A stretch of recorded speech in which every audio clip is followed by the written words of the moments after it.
Hello అండి. నేను doctor Nitin Reddy, consultant physician and diabetologist at Raina hospitals Kompally. So, young females అండి ఈ మధ్య కాలంలో చాలా కామన్‌గా మనము ఐరన్ డెఫిషియన్సీ అనీమియాతో కామన్‌గా చూస్తున్నాం.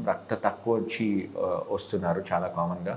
సో, మనం యూజువల్‌గా ఆడవాళ్ళలో మెన్స్ట్రువల్ హిస్టరీ ఉంటది. మెన్సెస్ బ్లీడింగ్ హెవీగా అవుతూ ఉంటది. సో, కాబట్టి వాళ్ళకి రక్తం తగ్గే ఛాన్సెస్ చాలా కామన్‌గా ఉంటుంది.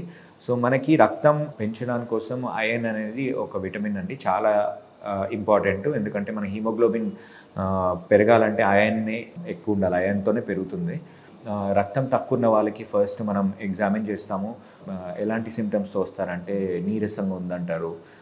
నడుస్తుంటే ఆయాసం వస్తుంది. ఛాతీ నొప్పి వస్తుంది. హెయిర్ ఫాల్ ఉంటుంది. సో, ఇలాంటి సింప్టమ్స్‌తో వస్తూ ఉంటారు. సో, వాళ్ళని చూసి క్లినికల్‌గా చూస్తే గనక కొన్ని చెక్ చేస్తాము. దాంట్లో మనకి రక్తం తక్కువ ఉందని తెలిస్తే గనుక వెంటనే వాళ్ళకి బ్లడ్ టెస్టింగ్ కొన్ని చేస్తాము. ఫస్ట్ చెక్ చేసేది సీబీపీ కంప్లీట్ బ్లడ్ పిక్చర్. దాంట్లో హిమోగ్లోబిన్ ఎంతుందో చూస్తాము. ఇంకా కొన్ని కంప్లీట్ బ్లడ్ షీట్ కొన్ని ఏం ఏం తక్కువ ఉంది కొన్ని ఐడియాస్ వస్తాయి. దాంతోపాటు ఐరన్ టెస్ట్, ఐరన్ ప్రొఫైల్ కూడా పంపిస్తాము. అండ్ రేర్‌గా కొందరికి విటమిన్ బి12 తక్కువున్న సీరం ఫోలేట్ ఇలాంటివి కూడా చెక్ చేసి అవి కూడా తక్కువ ఉంటే దానికి ట్రీట్మెంట్ ఇస్తాం. బట్ మోస్ట్ కామన్ ఫీమేల్స్‌లో అయితే యంగ్ ఫీమేల్స్, యంగ్ ఏజ్ ఫీమేల్స్‌లో ఆర్ మిడిల్ ఏజ్ ఫీమేల్స్‌లో అయితే ఐరన్ డెఫిషియన్సీ మనం కామన్‌గా చూస్తుంటాం. ఎందుకంటే వాళ్ళకి మెన్సెస్ అవుతుంది, బ్లీడింగ్ ఎక్కువ అవుతుంది కాబట్టి ఐరన్ స్టోరేజ్ అనేది చాలా ఇంపార్టెంట్. సో, వాళ్ళకి స్టోర్ ఎనఫ్ లేకపోతే కనుక సో, మనకి ఐరన్ లేకపోతే ఆబ్వియస్లీ హిమోగ్లోబిన్ ఫార్మ్ ఎక్కువ కాదు కాబట్టి సో, లాస్ ఉంటుంది కాబట్టి దానికి కాంపెన్సేట్ అవ్వట్లేదు కాబట్టి మనకి ర్యాపిడ్‌గా రక్తం తగ్గే ఛాన్సెస్ ఉంటాయి.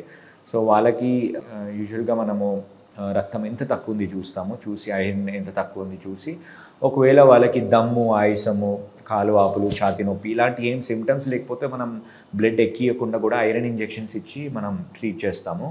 సో, ఒకవేళ కనుక చాలా severe anaemia like blood less than 5 కన్నా తక్కువ ఉంది. చాలా దమ్ము వస్తుంది, ఆయాసం వస్తుంది, ఛాతీ నొప్పి, హార్ట్ రిలేటెడ్ ఫెయిల్యూర్ లాగా ఏమైనా సింప్టమ్స్ ఉంటే కనుక వాళ్ళు ఖచ్చితంగా మనం బ్లడ్ ట్రాన్స్‌ఫ్యూజన్ చేస్తూ ఉంటాము. సో, బ్లడ్ ట్రాన్స్‌ఫ్యూజన్ చేసి దాని తర్వాత we will put them on iron injections or tablets. Iron forms 2 ఉంటాయి.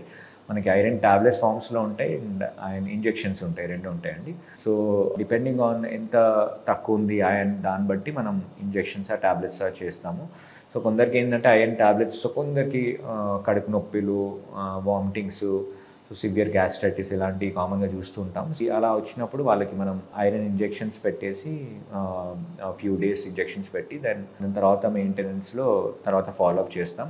ఈ ఐరన్ ఇంజెక్షన్స్ ఆర్ టాబ్లెట్స్ అన్నీ ఎవరికైతే తక్కువ ఉంటారో ఖచ్చితంగా వాళ్ళకి వెంటనే స్టార్ట్ చేస్తాం. చేసి within period of time 1 or 2 మంత్స్‌లో మళ్ళీ మనం చెక్ చేసుకోమని చెప్తాం. చెక్ చేసి ఫాలోఅప్‌లో ఉంటాం.